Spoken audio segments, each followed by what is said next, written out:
Magandang araw po mga minamahal kong tagapakinig. Pasensya na po kayo kung ngayon lang po tayo nagbabalik.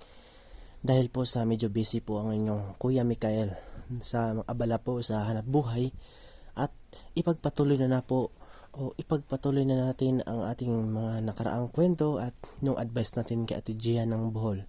Ate Gia, ang may papayo ko sa iyo, pwede kang umiwas o umiwas ka na lang habang maaga pa. Dahil kapag tumatagalan o lumalaon yan, yung pakiramdam mo sa best friend ng boyfriend mo, baka magkaroon kayo ng relasyon na patago. Kaya kung ako sa'yo, umiwas ka na. Maraming salamat po kay Ate Gia ng Bohol at God bless po. Ang kwento naman po natin ngayon ay padala po ito nung nakaraang araw pa po. Matagal-tagal na po ito. Ito naman po ay kay Angel ng wala po siyang nilagay na lugar ha. Hanapin natin. Sige po, wala po siyang lugar. Ang sabi niya, magandang gabi po Kuya Mikael. Hihingi lang po sana ako ng advice. Meron po akong boyfriend at meron din po akong best friend.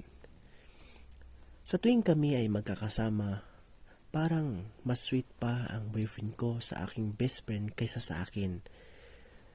At lingid sa kanilang kaalaman, nagsiselos po ako. At napapansin ko rin po sa aking boyfriend na nang lalamig na po siya nitong mga nakaraang araw. At lagi po silang nag-uusap ng aking best friend kasi nakikita ko po ang kanilang chat. Kasi binigay po ng boyfriend ko ang kanyang account sa akin o Facebook account. Ano po ba ang aking gagawin, Kuya Mikael? Sana naman po ay ma-advise niyo po ako kasi hindi ko na po alam ang aking gagawin kasi nahihirapan po akong mag-isip. Maraming salamat po at thank you. So yun po ang kwento ni Angel nang wala po siyang lugar na binigay kung taga saan siya. Mag-advise na po kayong lahat at mag-message na po kayo sa ating Facebook messenger na Mikael Salvador del Mundo. Yun po ang ating Facebook messenger. At sa number naman po, kung pwede po kayong mas maganda pag number kasi always kong babasahin sa number. Ito naman po ang ating number sa gustong magpadala ng kwento.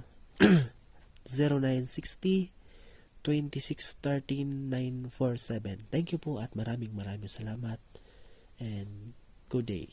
Bye-bye.